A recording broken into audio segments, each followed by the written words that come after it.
Cypress Fairbanks Independent School District presents PBIS 101, Building a Strong Foundation for Positive Behavioral Interventions and Supports, Part 2 of 2. Today we'll discuss PBIS core practices. We'll start with common areas, then move to the classroom and teaching tools, and end with reinforcement. Now let's dive into the core practices of PBIS. Proactive teaching is all about teaching students skills before they're needed. Students are better prepared to meet our matrix expectations when we proactively teach rules, expectations, procedures, and social skills. Now let's see how we can engage students in PBIS core practices in our common areas. Teachers should teach and encourage the common area expectations to all students. Teaching and encouraging students to follow the common area matrices creates a common language that is quick and simple to be understood by all. Common language and concepts are meaningful to the campus and students, creating a strong culture. So how do you begin to build your school culture in common language? You teach and pre-correct expected behaviors based on the matrices. This means you should intentionally teach each of the matrix areas through direct instruction, as well as give in-the-moment preventive prompting. Preventive prompting might sound like, as a reminder, when you walk to your next class, be sure to show others respect by keeping your hands and feet to yourself. Or, yes, you may go to the restroom. Please remember to be accountable by leaving the restroom better than you found it. The more the students hear the expected behaviors referenced, the more likely they are to live up to your expectations. The expected behavior is what is listed on each of the matrices. Seeing adults model and participate in the expected behaviors will show the students that you feel the school-wide expectations are important.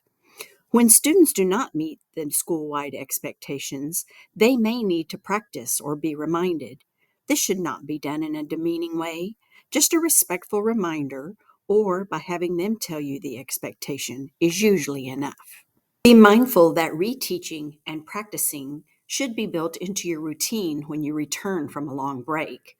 When you reteach or have a student practice a specific skill, be sure those opportunities are given when the student is in a neutral state. Now let's shift our focus and see how we can engage students in PBIS core practices in our classrooms. Every classroom should have a classroom matrix, one that only has the classroom expectations listed. Not a consolidated matrix like this one. This type of matrix, the consolidated matrix, is great as an overview, but difficult to reference when you're using the matrix to pre-teach, redirect, or praise in the classroom. Having only the classroom expectations posted allows for the information to be large enough for the students to see the wording and allows you as the teacher to reference each area as needed. Earlier, I mentioned using your classroom matrix to pre-teach a behavior. Let's look at how that might sound. For example, remember that when you stay in your space during work time, you show others respect. I also mentioned using the matrix to redirect behavior. This might sound like, Donna, remember, when we see something, we say something. When we do this, we show integrity and care for others. Using your classroom matrix to enhance your classroom management is easy, but it requires you have an in-depth understanding and knowledge of what it says.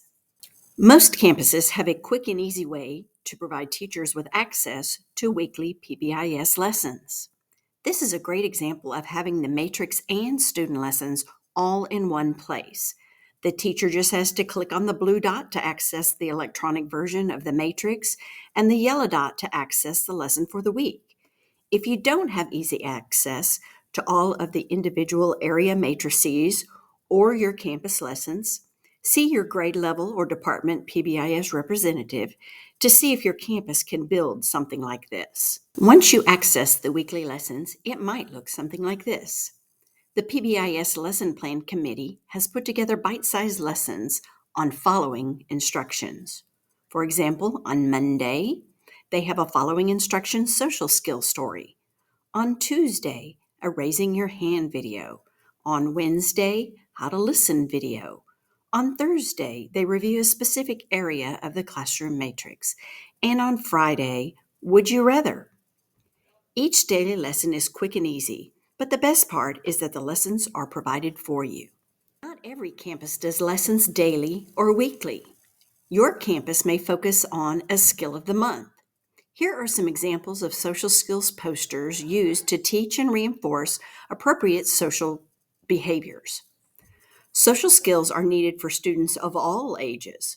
I'm sure we all know some adults who could benefit from some social skill lessons. My point is, you're teaching a skill that students will use for the rest of their lives. Often, your assistant principal or behavior coach will have the lesson plan that goes with each specific social skill. Here is an example of a lesson taught to students for restroom expectations. Notice a lesson plan format is used to ensure quality instruction. Teaching behavior lessons are a core component of PBIS. Behavior lessons include social skills lessons, matrix lessons, as well as classroom and campus procedures. Lessons should align to school-wide expectations. Adults should teach and demonstrate the skill. Demonstrate both inappropriate and appropriate behaviors. Students can role play and practice skills. Adults should provide constructive feedback and be sure to acknowledge appropriate behavior. Remember, we must teach social skills and appropriate behavior with the same rigor as we teach academic content. Plan, do, check, and act. Here's another example of how matrix instruction can be expanded by using looks like, sounds like descriptions of the appropriate behaviors. Use whatever methods are necessary to engage students to ensure the students have recall of the information. Planned teaching is a well-managed school strategy that uses the same format as lesson cycles for teaching content.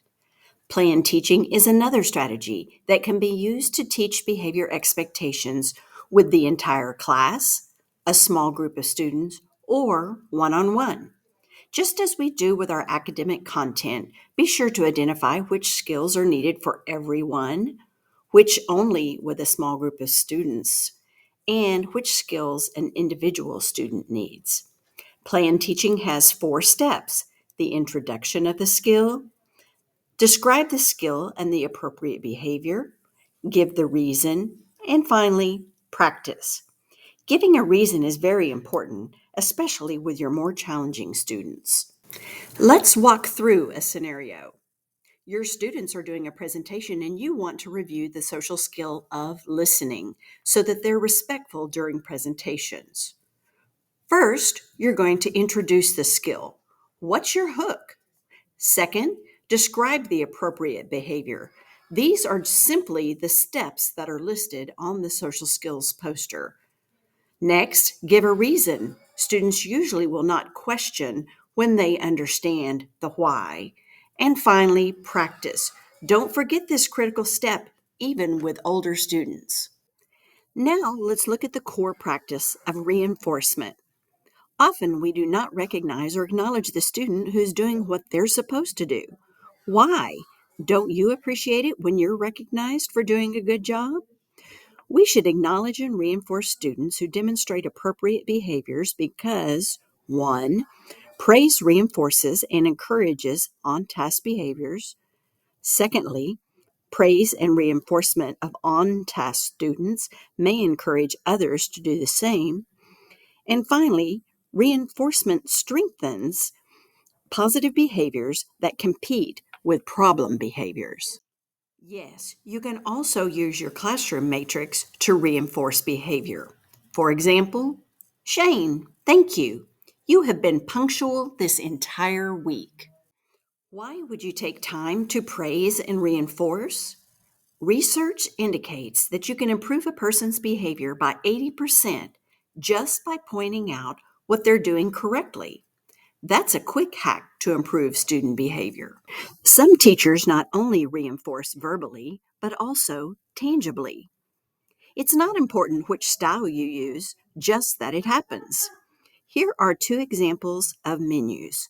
The one on the left is a grade level menu, and the one on the right is a teacher class menu. I challenge you to have a mindset change.